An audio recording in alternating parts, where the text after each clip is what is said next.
Hi everyone, my name is Anne. Thanks for joining me here on Art on the Creek. We're in my home studio in Parker, Colorado, and I'm so happy that you're here today because it's Saturday. This is the day that I like to review an art supply. So last week we took a look at the Faber-Castell Albrecht watercolor pencils. I'm really using these more and more, this type of thing more and more in my artwork, and I thought it was about time to review them because these are pretty hard to beat. This week I have a review and unboxing for us. I was lucky enough to get this for Christmas. This is the Lyra watercolor pencil set, and I haven't even opened it yet. So let's get to it. Let's see what this one's all about. Are you ready? Let's get to drawing and painting.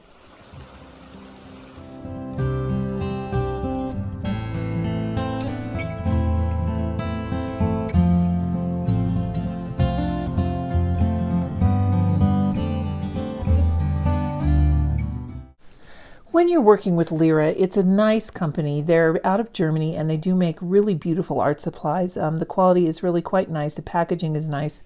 This set here explains a little bit about the pencils. They are for fine art, break resistant, 36 pieces, water soluble. The core is 4 millimeters and they are light resistant. So you're not getting a completely light fast product here, just keep that in mind. Now here on the back, we've got a little bit more information about them. It says that they offer 72 distinct shades and that those cores are 4 millimeters in diameter. They can almost be completely dissolved with water. So you need to treat these a little bit differently.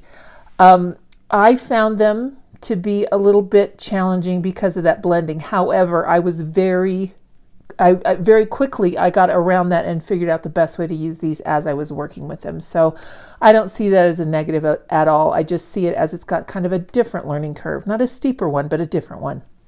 The light fast ratings go from satisfying to good to extremely good, and that is 1, 2, and 3 stars.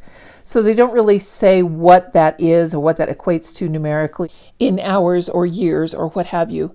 Now, the materials that they use are sustainably sourced, and the packaging is recyclable, and they are rated by the ACMI AP test, so they are safe to use. The tin is beautiful. They all come in this galvanized steel kind of tin. All the Lyra products that I have purchased anyway do come in this kind of packaging, and I really like it. These are nice tins. They've been inspected for quality, and when you pick up a pencil, you'll see how beautiful they are. They feel lovely to hold. They've got the Lyra brand name on them. They are the Rembrandt Aquarell made in Germany, and then when you turn it over, you'll see a barcode, the name of the color in German, and then in English with a code number. And then on the end there, you'll see the cap that will indicate the color. It's not an exact indication of the color, so we will end up swatching these out. I'm just comparing these here with the Albrecht Dürer because they're both hexagonal, and they won't roll off your table, which is great. But the Rembrandts do feel a little bit more hefty in your hand, despite it being only a 0.2 millimeter difference in the core. For swatching the white, I like to use this Stillman & Byrne Nova Series book. I really like this paper for colored pencil. It's got just enough tooth, and it can handle a little bit of water. So I'm going to brush off those crumbs. I hate a crumbly pencil. That's just a personal pet peeve, but all you have to do is brush them off. So it's definitely not a negative. It's just a negative for me personally. Let's try and agitate this pigment and see how well we can get it to dissolve. It's pretty good. It doesn't dissolve as completely as the Faber-Castell, but then again, it said that on the back of the packaging, that you can get it almost completely dissolved. And now we'll add some salt to it to see if we can get any reaction out of that. As I'm beginning the swatching here, I just put a line of Sharpie over the white there so that we can actually see it on the paper. I just want you to notice how beautifully these pencils laid down. Now, the paper that I'm doing this test on is the Strathmore 100% cotton pre-cut sheets. This is just 8 by 10, and I'm just swatching out each one here. I've written their light fastness ratings on there also with the 1, 2, and 3 stars. I use little plus signs. Most of them are 3 stars. There's only a couple that are white that are 1 star. Excuse me. The lemon, no, the canary yellow is 1 star, and the moss green is 1 star. And I think in this set that is all. The rest of them are 2 and 3 stars. So on their table, that indicates that that is good or extremely good in light fastness. So you can use these pretty confidently. If you're going to use them in a sketchbook, no problem whatsoever. but I have a feeling that these might be better for hot press paper, better in a sense that they are going to be easier to blend and agitate. That's just a suspicion because I'm not sure. I haven't tested that yet. We'll test it again. We'll test that at the end of this video. But on this cold press paper, you can see that rich block of pigment, and I did the same pressure, same amount of layers on each swatch. You can see that it's just not blending that layer of pigment completely. It's not dissolving completely in the water, which again is not a negative. It's just a style. And if that's something that you don't like, then I would say look at the Faber-Castell, the Albrecht Dürer watercolor pencils. And I'll put a link to that video review that I did in the description down below, because you will get a completely dissolved pigment with that one. I also want to test the light gray over here because I did get a little bit of red in it on the bigger swatch that I did, so I wanted to have a cleaner test over here. And we'll put some salt in that one as well, and then we'll come back and check all of this when it's done. While we're letting that salt dry, let's do some of the similar tests that we did in last week's video with the Albrecht Dürer watercolor pencils. I've grabbed a red, yellow, and blue just at random, and I am using a wet brush to agitate the tip of that pigment in there to try and get a little bit of watercolor out on this white ceramic palette. You can see the colors come out pretty sheer. They're there though, they're definitely there, but they're pretty sheer, and then we can really see how sheer they are when we apply them. I think it's nice. It's just that the pigment load is not as intense as some of the other brands. Faber-Castell pigment load is definitely one of those that would have a more payout in the pigment. These are going to be more subtle. So again, it is something that if that is your style and you're looking for a lighter tone, these pencils would be great for you. They mix very well. Here you can see we can blend that red and blue and get a nice purple, and then we'll pull some yellow into the mix, and it lays down very well, and it also mixes to make a really nice green. Let's put some yellow over here by the red and see if we can mix an orange. And we sure can. And all of these colors are very light. They're just not intense colors. So if that's something that you're looking for, these Lyra pencils are really good. Now I've got another test here that we can do. Let's just get an area of the paper wet, and then we'll take one of these pencils and just make some lines in that wet area. And you can see it just really kind of gets it nice and crisp and clean. Whereas if you're just going to color or draw on the dry paper, you will see some white space within that line. But if the paper's wet first, you can definitely get a good crisp lay down. Now there's one other test that I'd like to do with an X-Acto knife. We'll go ahead and get another area of the paper wet here.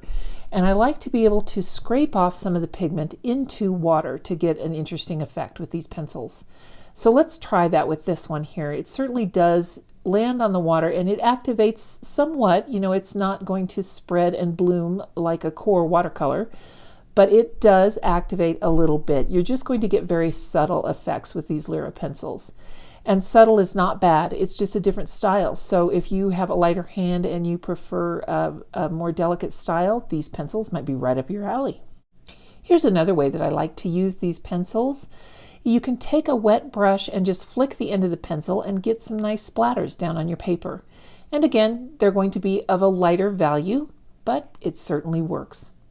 The delicate nature of these pigments has given me an idea. I've mixed the red, yellow, and blue over there on the palette, and you know, it's not necessarily the right ratios, but I'm thinking about skin tones. And I think that you could get some lovely, delicate, sheer layers, and that way you could really control how much you're putting down and be able to do portraiture probably fairly well with these. So I'm going to add a little bit of pink to this mix here and play around with this just a little bit more. If you are a cartoonist or a manga artist, I think that these would be lovely. They're very subtle and sheer, and you can layer and work in small spaces very easily with these pencils. On the right, we've got the Faber-Castell test that I did in last week's video. And then on the left is the one I just did with the Lyra. And you can see that the colors from the Faber-Castell, the pigment is just more intense. Look at how well the Faber-Castell pigment dissolves. This is on the very same paper, and here it just won't dissolve. You can really see where that pigment was laid down. So again, you will have to adjust your technique a little bit. Our salt has had enough time, so let's check that out. The top portion, we have last week's test, and here's this one. You can see a little bit of the laydown of the pigment, and you can see that the salt worked a little bit. So if you wanted to use these on black paper, you certainly could, and you'd have very subtle effects. Now, last week's Faber-Castell, the salt really performed quite well. It acted like traditional watercolor. You see a lot of those beautiful salt blooms there in the swatches, particularly here in the purple. And then here we see them as well on the Lyra. However, it's smaller. The bloom is smaller. It's there, it's working, but it's just not as intense or impactful as the Faber-Castell. Now that one worked pretty well. But in general, and again, this was the same salt, same paper, in general, you're just going to get a little bit more subtle action from these Lyra pencils. Now here, this part is on double speed. I've already drawn out the drawing in pencil, and actually what I did, full disclosure, I traced this one. These are these coloring pages from Crayola.com, and I will put a link to this specific coloring sheet in case you'd like to try it. I just wanted to make sure that I had all of her proportions correct so that we could go ahead and just concentrate on the shading in her skin tone and her hair and all of the contours in her bone structure, all of that. I didn't want to have the hurdle of maybe even just the slightest error in my drawing. So we've traced this coloring page of Pocahontas, one of my favorite Disney movies, and I'm just going in like I did with the Albrecht Dürer for Darth Vader. So here is where we will learn very quickly that I'll need to adjust my style. As soon as I added water to this, I am discovering that the blending is an entirely different animal than it was with the Albrecht Dürer, and no surprise. I knew that from the swatches that it would the pigment would mostly stay where I put it. So I had to really rethink the way that I do this, and the way that I'm approaching this now after the hair here, this part was actually frankly kind of frustrating, but that's okay. I figured out what I was doing that I needed to adapt to work with these pencils. In the skin, I was able to get what I think was some really nice highlights. I wonder how this would work on hot press, and I'm going to do just a little test at the end on hot press paper so that we can compare. But I want you to see how, if you are to consider this more as a colored pencil that you are using a solvent to blend with, in this case the solvent is water, in that way, then once I had my mind in that in my head in that frame, then I could be able to really easily determine how to color this and how to approach it. Really what I did was I changed from laying the pigment down where I normally would have with watercolor, where you have an intense layer of pigment and then you pull it out with water. What I did was I colored the entire thing, and then I was able to add shading in that coloring, so that part was really nice. But I did have to take into account that this pigment was not going to spread in a completely even way. It was going to kind of liquidate just a little bit and pretty much stay where I put it. So in that case, I needed to make sure that the entire area that I was painting had pigment on it. As I'm coloring Miko, I did go in his body with a combination of the darker gray and Van Dyke brown, I believe, and I added his tail here in the drawing. There didn't have a tail, and also in the original coloring book page from Crayola, the hummingbird up there is holding her hair up, but not in mine. So subtle changes, but you know, Disney's not going to be calling me anytime soon, especially because look at, I made Miko's face. I forgot how he was shaded on the other side. So he's kind of a yin and yang Miko, really, but that's okay. We're just testing how the colors blend here. And I was very pleased. When you're working in small areas with these, they blend beautifully. And that's another big tip for you. I went ahead and filled in the entire area of where I wanted to blend. But maybe if you were to do small areas at a time, particularly botanicals, florals, anything like that where you have real intricate areas to work with, I think that this might be a really lovely pencil for you to use. Here you can see how using the two different colors on Miko's fur there was really nice because it lended for some natural shadows and shaping in his hip and knee. And especially down here on his feet, I was very impressed with the shading that I was able to get. So even though it was frustrating in a sense that it took a very long time, which is something that I'm not accustomed to because I like to deal with a lot of pigment and big, bold strokes. But here, this was a little bit, it forced me to slow down a little bit, and that's not a negative. It's something that I probably should do a little bit more of. But for this drawing, it turned out just fine. And yeah, I think that these, if you really like that delicate nature of pigment, and I could certainly have gone over this yet again. It didn't fill the tooth of the paper by any means. So if you really like that soft application of color, a delicate amount of layering, then these Lyra pencils might really be fun. Moving on to her skin a little bit more, you can see that I'm going in now with the purple pencil and just kind of very lightly adding some contours and shadows. I really enjoyed working on her skin texture in this and her complexion. It just really was so easy to do, and I really liked the sheerness of the colors. I found it to be quite helpful. Here you can see I'm shading in her lips with a little bit of layered pigment. I don't know if it's showing up on camera, but I went in with a little bit of gold ochre first, and then I went over it with one of the rosy pinks. I think it was the Carmine Lake. And now I'm going to blend in more of her arm, and I've added some ruddiness to her elbow and her forearm. I think I used the Indian red on those. It was just the right shade to mix with her skin tone because it wasn't quite as orange as the Pompeian red or the Venetian red. And just mixing it subtly with that brown ochre really made a nice feeling that there was actually a person there. I really do like the way that her skin came out. I think that, again, say it one more time, on hot press paper, I think it might have been more smooth. So that's what we're going to try at the end here. We'll go ahead and try her face on some hot press. And in this shot here, you can see it's just about finished. I'm going over that green right under Miko, just at an angular stroke there with my pencil, just to kind of get another layer going there, and really taking advantage of the fact that that texture is going to show up. There's Flit up in the corner. I had no trouble painting him. He turned out so cute. And then I was able to add a shadow in the bottom. When it was all said and done, I was able to add a shadow with some of that darker gray. So let's skip ahead to that, and then let's do an experiment with some hot press paper. This is the medium gray pencil that I'm going to be using, and I've sharpened it to quite a long point, as you can see. And I've just got that pencil laying down probably at a 20-degree angle to the paper, and I'm just shading in a quick little easy shadow, and then I will blend that out with my paintbrush and some water.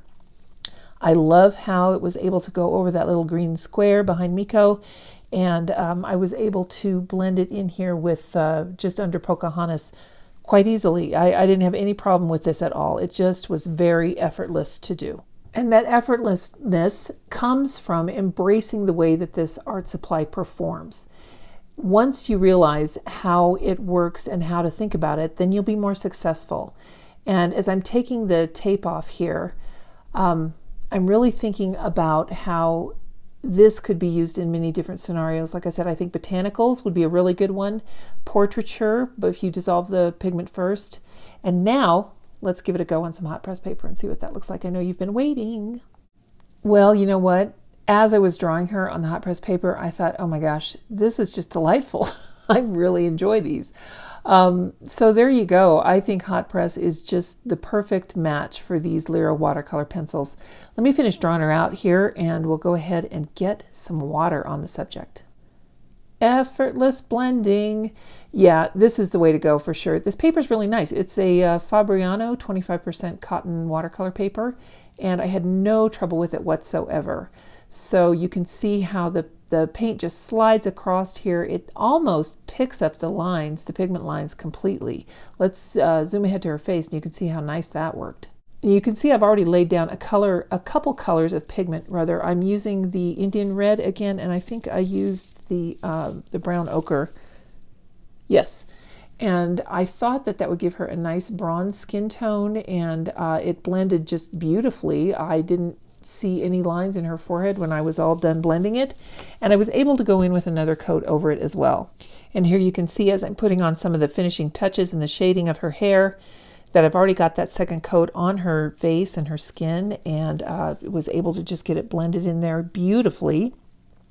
I loved how smooth this was. I didn't have to wrestle with anything. The cold pressed paper definitely provides a texture, whereas this one is going to leave you with a nice smooth look. So two different features, two different looks. I feel like these pencils were happier and easier to use on the Fabriano hot press paper. They didn't fight me as much as they did on the cold press. Here's a comparison of the two. You can see the very different textures, slightly different pencils used on the skin on either one of these Pocahontas drawings. So it's going to look just a little bit different. but it was just so easy to use on the hot press paper. So if you are inclined to get some of these Lyra Rembrandt Aquarell watercolor pencils, I definitely recommend picking up a pack of hot press watercolor paper. I just want to do one more really quick test. I just want to compare this little swatch of purple because the background of the first one that we did had those geometric shapes in it, the little squares. So let me just blend this together, and oh my goodness, all of the pigment lines are disappearing.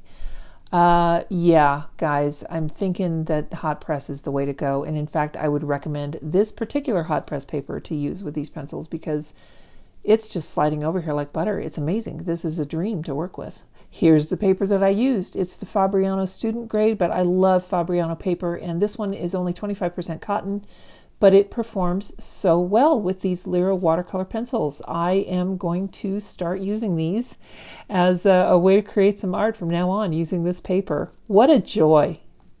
And it was a joy to work on the cold press paper too. I was happy using them. It was tedious. It did take a long time, but I really did learn to love them as I continued to use them. But when I really fell in love was when we tried that hot press paper. So if you're going to get these Lyra Rembrandt Aquarell watercolor pencils, I recommend picking up some hot press paper and working with it, figuring out how you want it to look, and then you can really have a lot of fun with these. Thanks, guys. Hope you enjoyed the review, and we'll see you next week. Bye now.